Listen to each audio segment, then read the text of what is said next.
Alright, so since we're still in the best time of the year, I decided to talk about some horror movie ideas, some horror movie ideas revolved around some of my favorite horror movie icons. So just some loose ideas of what I would do if I could actually direct one of these films or write for these movies. And just kind of like loose ideas I pretty much had for several horror movie characters. I'd rather do separate videos. I was like, I'll just lump them in together. So the first half will be Freddy, Jason, and Pinhead, and for the second half, it'll be Pumpkinhead, Leatherface, and Chucky. So, yeah. There you go. So let's kick things off with my ideas for a Nightmare on Elm Street film. Now, there's actually two ideas I've kind of really had revolving around Freddy. Nightmare on Elm Street. And neither of them really revolved around kids. If anything, it was more revolved around families and more like a horror movie, like a more psychological horror story. And there's two versions, but I'm afraid one sounds too close to another film that I'm pretty sure some of you guys know. So the first idea is centered around a detective who is trying to piece together the Elm Street killings, the series of Elm Street killings. This would be very much long after a lot of the film franchise. This would be years later, and having that, the killings started in the early 80s and ended somewhere in the mid-90s. So, there were tons of just missing file reports, and it never made sense. So this detective is he's like a master cold case investigator. He's looking into the ultimate cold cases that revolve around Springwood. So you have him going around trying to figure out what's going on and why the town of Springwood kind of covered up these deaths or never really looked into them. And the biggest was centered around a psychiatrist named Nancy Tompkins, who was that was the biggest one for him, and she died, when she died, it was really big cover-up, and a lot of it draws around Weston Hills and Elm Street and the drug Hypnocil. So as this cold case detective is kind of digging deeper and deeper into it, and he's going down the rabbit hole and having these horrible nightmares that center around Freddy, because there's another cold case of this killer of the Springwood slasher who, after being released from prison, quote unquote disappeared. So now he's looking into that and he's seeing that it's all connected. And the more he digs deeper into it, the more he every time he dreams, he's seeing more and more of Freddy. So that's how I'd like to do that. That first idea is more like he's being haunted by Freddy constantly, and it's really driving him nuts, more or less. It really starts to blend into a psychological horror, more or less. So Now the second idea I'm kind of less on, because it sounds a lot like a horror film. And from what I understand, I heard this rumor that this was supposed to be a Nightmare on Elm Street film, but they changed it around because the studio said no. Which is weird, because I would have taken this, because this sounds awesome.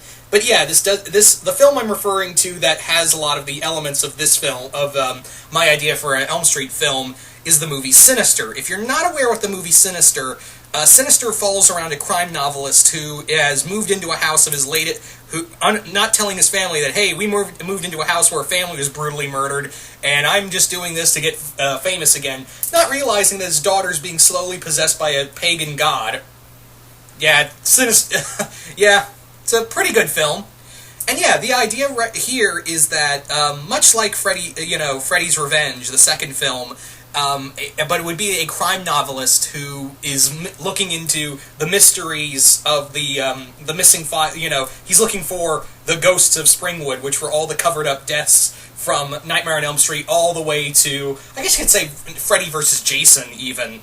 So all these covered deaths that never really were explained, and now he's really digging into them, and he's brought his family, and they've moved into the damn house. They've moved into Nancy's house.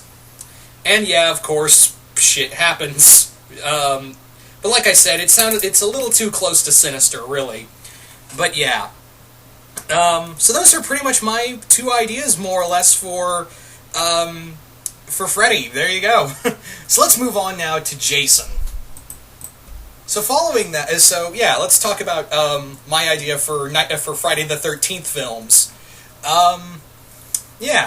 Now for Jason, I've always kind of thought that I don't like him going anywhere. I like him staying in Crystal Lake because that's home. But on the other hand, Jason Takes Manhattan is a really bad movie. Jason X is bad, but in the fun way, at least for me. I fully acknowledge that is not a great movie, but it is a stupid fun movie for me. But yeah, I think what I would like to do is have... There's two ways I would have done this. I would like to do a Friday the 13th movie. The first being is that I would center around this camera crew that delves into, like...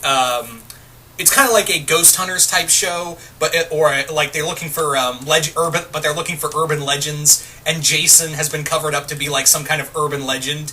So what they do is go out and look for, they go to Crystal Lake and look for the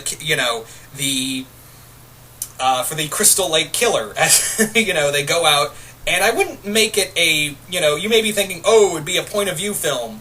It would be a found footage film. Oh God, no, I would not want to do a Friday the 13th found footage movie. I would have moments where it's found footage, where it would be from the camera's... I'd like to do it for a film like this, as like there's certain scenes that are like they're in the camera's perspective as they're trying to find it, but then it cuts back to, the actual film, and it focuses on these people who are, they claim to be like, we're looking for the truth of the Crystal Lake Killer, but more they're like, this is going to get us some ratings, because, Jason Voorhees, is he real? And I would have it, probably they would have covered up, Jason's killing spree. They would have more than likely covered that shit up real fast.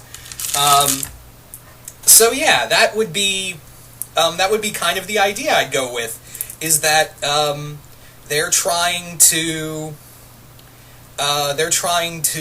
cover up this whole mess and try to the people of the town of that's centered around Camp Crystal Lake would be like, no, we're trying to, we don't want this out. We don't want to be like some damn tourist attraction, and also we don't want Jason killing people. Because the simple thing is, if you leave him alone, he's not going to kill anyone. So that's how it would be, is because they're afraid this crew is going to get Jason riled up, and it's just going to be more mess for them. Because that's how they've kind of figured out, hey, if we just leave Jason alone, he won't bother us. So that would be kind of it, really. And this camera crew goes in there. And, of course, at first they think it's the townspeople being like, they just don't want us here. But then it'd be like, really is Jason.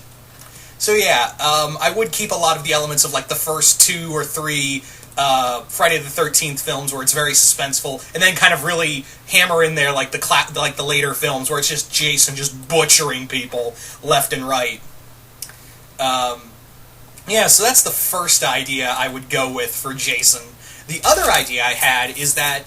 while I'm not big on, Jason leaving other places, I would have it that maybe, much like in Jason X, where Jason is moved into some kind of facility, I would have it that maybe Jason has been captured and now he's being tested on to figure out what makes him immortal, and this government group trying to figure it out and trying to make their, trying to not really weaponize him, but try to figure out what makes him immortal. So that would be the case right there. And I would have that, Jason. It's just Jason going on a cross-country killing spree all the way back to Crystal Lake.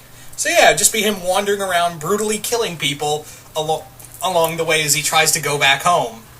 That's kind of the idea. Again, Jason's been to space, and he's been outside of Crystal Lake, and once you go into space, there's nothing really more you could do that just be more outlandish. So a road trip story of Jason horribly killing people. That sounds like, that's more corny than the first one, I know. But hey, he's been to space, and, what more can you do, right?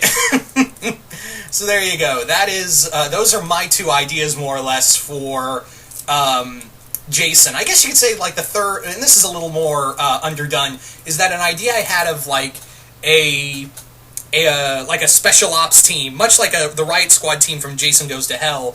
But in here, it's a special ops team that are sent in to kill Jason, but they don't realize, oh shit, he's unkillable, and now it's like, yeah, special ops soldiers versus an unkillable death machine. What more? How awesome could that? What more awesome could you want? More or less. Anyway, so there you go. Those are all my ideas for Jason. So finally, for this part, let's move on to Pinhead. So not really much for Pinhead, more or less. There's not really much else for Pinhead. I would do Pinhead and the Cenobites, really, because yeah, it's not. There's not really a big idea I had for Pinhead and the Cenobites. My movie idea is kind of like it's an anthology story, much like the Tales from the Crypt films, or several anthology type movies, or it's just three big segments in one, 3 or 4 segments in one film, and yeah, it would just be like Pinhead. Someone has opened the box, someone has unlocked the puzzle box, unleashed the Cenobites, and while this person is getting tormented by this, by Pinhead and the Cenobites, Pinhead tells his victim about all these stories of other people outside of the films who have picked up the puzzle box and have incurred the wrath of Pinhead and the others. That's kind of the idea. And I would have it that it would be each film is like a period piece. Like one film would set in like Victorian London, and have it would be centered around Victorian London. I don't know who would be around, but maybe like some high class business, high class nobleman who enjoys collecting relics, and the puzzle box has come into his possession, not knowing what he's about to unleash. Another story would be about set in the 20s, centered around this mafia, this gangster who wants to get more power, and uses thinking the puzzle box will get him that. I'd have another story centered around, I don't know, maybe like World War II or World War I, like one of the world wars, like a group of Nazis trying to use the puzzle box, not realizing that, oh, you just can't make the Cenobites your weapon. And finally, I think the last idea I would, I think like the last other period piece I would like to have it set in is a story revolving around maybe like the story of Roanoke. Like if you don't know the story of Roanoke, Roanoke was this colony that mysteriously disappeared, and the word Croatoan was left in its place. So maybe have it that Pinhead and that someone unlocked the puzzle box, and Pinhead and the Cenobites were the reason why the Roanoke colony disappeared. There you go. And I know that's kind of the center around the story in American Horror Story. I know that's the Roanoke story is kind of what the theme is for this season of American Horror Story is. So yeah, I think that's kind of. I think it's kind of cool. I think that would be a cooler way to do that. Is kind of like it's an anthology film, but at a period piece, because the box has been around for a long ass time. It has been around for a long ass time, so I think it would be fun to see like a series, like a minute each is like a mini film of like each story, and each one's more gruesome than the last. Yeah, that's really the only. It's really kind of the only idea I had for for the Hellraiser film, more or less. So yeah, that's kind of all the ideas I had for horror movie ideas for Freddy, Jason, and Pinhead. So you guys tell me, what do you guys think of these ideas? Do you guys like them? Do you guys hate them? Just comment below, let me know. Once again, hope you all enjoyed this, and stay tuned for part 2, where I talk about my horror movie ideas for Pumpkinhead, Leatherface, and Chucky. Alright guys, hope you all enjoyed this, and I will see you guys later.